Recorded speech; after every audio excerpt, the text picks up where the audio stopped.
国家中山科学研究院推动国际国造伫咧嘉义民雄要起民雄航太无人机园区，这工程规划做东西两个园区，其中东边呢，按算伫咧2025年年底完工。这23这天呢，国防部甲中科院航空所会同着地方政府甲民意代表做伙去到现场会勘，了解目前建设的进度。 国家中山科学研究院的人员向在场的人说明目前民雄航太园区工程的进度。来参加说明会的船长就希望，未来园区完工了后，相关单位会当重视附近交通甲国防安全的问题。中科院伊也开始营运的时，可能车辆会愈来愈侪。就是讲，安尼可能是咪伊的路可能爱搁拓宽，也是一寡资料可能爱带较，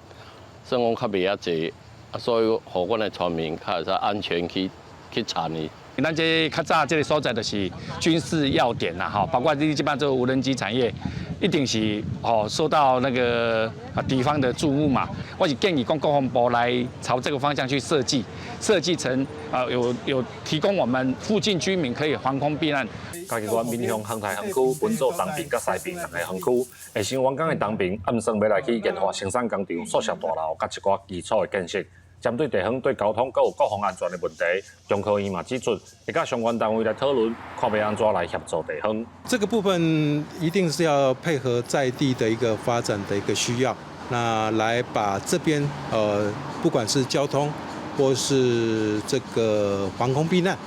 这样的一个紧急避难的这个需求，在设计的时候把它考量进去。 中科院表示，东边的园区按算伫2025年年底完工，未来会有150位到200位工程师进驻研发。西边20公顷的园区会开发做无人机产业园区，提供工厂也是土地，予厂商来进驻。希望结合国内国外生产甲研究的资源，予台湾航太无人机的产业会当愈来愈好。记者林慧婷，嘉义报道。